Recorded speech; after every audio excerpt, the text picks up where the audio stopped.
Recibimos a integrantes de lo que se llama Agenda Argentina. Muy buenos días. Buenos días, ¿cómo les va? ¿Cómo están? Hablamos de esta iniciativa que es conjunta de una nueva generación de colectivos de pensamiento crítico de los ámbitos académicos, profesional, político y cultural. Están con nosotros Cecilia Gómez Miranda, ella es subsecretaria de Asuntos Parlamentarios de Agenda Argentina, y Nahuel Sosa, abogado y sociólogo también de Agenda Argentina. Sean ustedes bienvenidos, nos acompaña Irina Sternik. Y no, me gustaría preguntarles cómo es ser asesor en estos tiempos, ¿no? Asesor del gobierno. Ustedes trabajan como asesores. Sí, además, bueno, como funcionarios, por lo menos en mi caso, por ser subsecretaria de Asuntos Parlamentarios. Exacto. Y a su vez integrar Agenda Argentina, que es un espacio que está integrado por muchos colectivos. Sí. Algunos asesoran directamente al presidente y otros, bueno, vamos trabajando en generar debates y desde esos debates pensar ideas, pensar políticas públicas, pensar proyectos. Eso que te iba a obviamente... decir, pero ¿cuáles son los temas que abordan ustedes? Y estamos trabajando todo lo que es economía, trabajo, todo lo que es perspectiva de género, ambientalismo, juventudes, y además una de las características que tiene Agenda es que no solo lo trabaja en Ciudad de Buenos Aires, sino que también es federal. Y vamos generando debates y espacios de discusión con jóvenes o con compañeros, compañeras que tienen inquietudes políticas o que quieren plantear ideas en todas las provincias. De hecho, este fin de semana estuvimos en Entre Ríos, en Paraná. Tanto una charla... Sí, generamos un espacio de debate con estudiantes de las universidades de Paraná. ¿Y cuál es el feedback que hay con esos adolescentes, con esos jóvenes? ¿Están comprometidos con la parte política, con los proyectos que se presentan? ¿Hay una camada medio antipolítica? ¿Con qué se encuentran cada vez que salen? Bueno, nosotros nos encontramos, sumando a lo que decía Ceci, Agenda surge en el 2018, ¿sí? Antes de que Alberto fuera candidato, le integran el grupo Callao, Génera, Atahualpa, varios. Y hoy sigue existiendo, teniendo una pata tanto en la academia, otra en la gestión pública y muchos compañeros y compañeras que siguen en la investigación en el CONICET. Dicho esto, ¿por qué era importante para nosotros y nosotras? Porque veíamos que había un mundo que estaba cambiando, que aparecían fenómenos nuevos, que aparecían nuevos emergentes, que aparecían nuevos debates, ¿no? Y que a veces también teníamos que, desde el pensamiento crítico, poder traducirlo en la versión criolla, ¿no? Porque vos podés tomar algunas teorías y está muy bien, que puedan pasar en Europa, etc., pero también vos tenés que tener la capacidad de entender que hay fenómenos que son específicos y que son autóctonos y que por lo tanto requieren ser creativos para poder pensarlo. Y siempre pensar que cuando uno hace estas cuestiones no es solo por la reflexión en sí misma, sino para que después se traduzcan en prácticas concretas y en políticas públicas.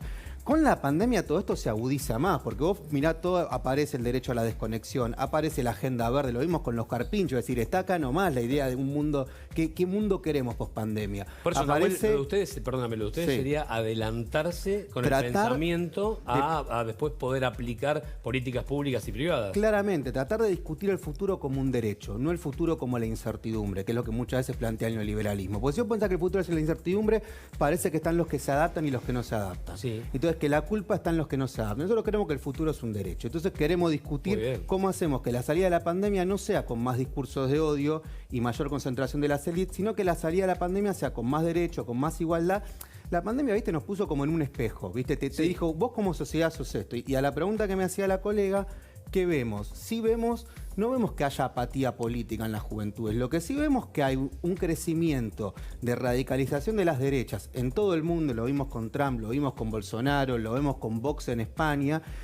Y que en nuestro país tiene un capítulo criollo. Y vos fijate, la diferencia de los liberales de antes, como podía ser Alberdi, Sarmiento, que vos también podías no estar de acuerdo, yo no estoy para nada de acuerdo, pero había una idea de la educación pública, había una idea de la ampliación de derechos civiles. Una dónde ir, hacia dónde ir. Lo curioso de esta nueva derecha es que se amplían los derechos hacia las mujeres, es profundamente reaccionaria. Lo vimos ayer con la palabra garchar o con Flor Peña. Se amplían los derechos hacia los sectores populares con el IFE, inmediatamente aparece la idea de parásito. Vos fíjate que Macri, Carrión planteó la idea que son parásitos, el que cobra un plan social es un parásito. Entonces, pensar que hay una porción de la población que es parásito es construir un discurso de odio. Pero Nahuel, ¿por qué causa tanto, Cecilia, por qué causa tanto revuelo la palabra garchar? Que antes lo hablábamos también. En mi punto de vista me parece porque a veces pareciera que de los proyectos... Perdón, mujer y política, ¿no? Que digo también, ¿no? Lo dijo una mujer que es política. Es que sí, yo coincido con lo que decían recién en el segmento anterior, o sea que también es el contexto en una mujer que hace política política y eso genera una reacción. Y también como que lo que se está buscando permanentemente es la indignación. Claro. ¿No? Porque esta reacción sucede también con el feminismo, ¿no? Como que cuantos más derechos gana el feminismo, más reacción hay, más reaccionarios con respecto al lenguaje inclusivo y se genera toda una generación de haters del feminismo. Y más reacción hacia las mujeres que ejercemos la política, o sea, mucha más violencia política hacia nosotras. Claro. Y creo que un poco lo que pasó con Victoria Tolosa Paz, además era un programa que tenía otro público también, o sea, estaba como muy sacado pero lo sacás de ahí de contexto, exactamente, lo pones en otro horario y suena fuerte. ¿Y cómo se imaginan ustedes la educación pública entonces? Bueno, me parece que justamente, volviendo a este tema, o sea, hay una idea del derecho al goce, ¿no? Me parece que también la pandemia pone en evidencia los vínculos sexoafectivos, pone en evidencia cómo se transforman y si lo que queremos es... Hay un filósofo que se llama Byung-Chul Han que dice, ojo que cada vez estamos más conectados pero nos comunicamos menos. Total. Y ojo que la salida de esta pandemia puede ser con individuos, estamos tratados todo el tiempo en el celular, pero cada vez más solitarios, ¿viste? Mucho individualismo. Nos apilamos en los edificios pero no te saludás con el vecino de al lado. Totalmente. Entonces, me parece que hay una idea de recuperar el amor no como un consumo, de recuperar los vínculos sexoafectivos en el respeto y en los vínculos hacia los otros y que esto no es algo, cuando se dice lo personal es político, tiene que ver con esto. O sea, nosotros abogamos porque en un proyecto popular la sensibilidad, el derecho al goce, el derecho a discutir eso que muchas veces se los pone como tabú, sea un tema central. Y en materia de educación, bueno, me parece que acá es lo que nosotros muchas veces discutimos, la conectividad se tiene que volver un derecho humano. Vos fijate cómo cuando el presidente plantea la ley de servicios públicos, plantea que sea un servicio público, mejor dicho, el derecho a la conectividad, te demuestra cómo en la ciudad de Buenos Aires, siendo una ciudad con superávit, Larreta desmanteló el plan Sarmiento, que era para que los pibes tengan dispositivos, rebajó 6 puntos en los últimos años el presupuesto educativo y Macri en sus 4 años 35 puntos, sin hablar que desfinanció al sistema científico, al CONICET y las becas postdoctorales. Entonces, ¿cómo nos imaginamos la educación? Bueno, obviamente una educación que muchas veces va a ser bimodal, probablemente en los posgrados, pero una educación que tiene que tener la conectividad, tiene que ser un derecho humano. La conectividad llegó para quedarse, la conectividad llega para quedarse y por eso tienes un derecho humano. No puede ser que un pibe no tenga derecho a la conexión porque hay 3, 4 corporaciones que quieren aumentar la TV de cable y que quieren hacer de la mercancía algo que no puede ser una mercancía en el mundo, en un capitalismo digital no puede ser una mercancía. Porque no puede, porque si no es una contradicción. Si estamos pregonando que justamente tiene que haber igualdad por un lado, hay muchos chicos que se quedan afuera. Sí, no además en la educación hoy pasa también mucho por la virtualidad. Digo, muchos de los libros o de los apuntes que uno por ahí tenía o de las fotocopias también están en internet y es un recurso válido para poder estudiar, ¿no? ¿Y qué creen que se puede hacer concretamente más allá de poner en agenda el tema y discutirlo? ¿Hacen llegar algunas herramientas, propuestas o plataforma a dónde acudir en caso de necesitar?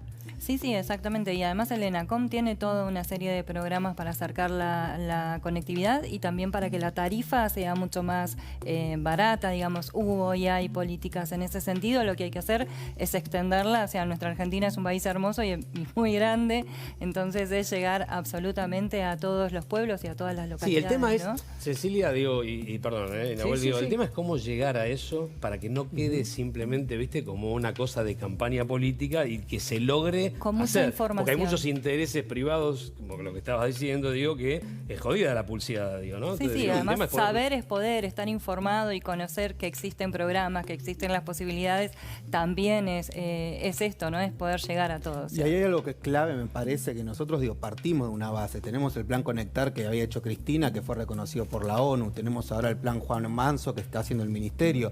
Tenemos también nuestro país en América Latina, junto con las universidades nacionales y la investigación, más desarrollo, más innovación. El sistema científico argentino es muy bueno, es decir, la industria del conocimiento, la industria es excelente. Es tranquilamente, es un sector estratégico incluso para ingresar divisas. Entonces, por eso es importante el rol de las universidades nacionales, el rol de que la educación media, el pibe, llegue. No aparece algo que muchas veces llamamos, que era algo que Bourdieu llamaba los mecanismos invisibles de exclusión. ¿Qué significa esto? Que vos capaz formalmente podés acceder a la universidad, pero está claro que si después vos no tenés una cantidad de condiciones, si vos tenés que laburar 15 horas todos los días, no partís de la misma base que el pibe que capaz que tiene la posibilidad de que el viejo lo banque hasta los 25 años. Entonces, ahí por eso es importante pensarlo integral. Pero sí hay que partir de la base que el sistema científico de nuestro país, el sistema universitario, las 57 universidades nacionales, es bueno.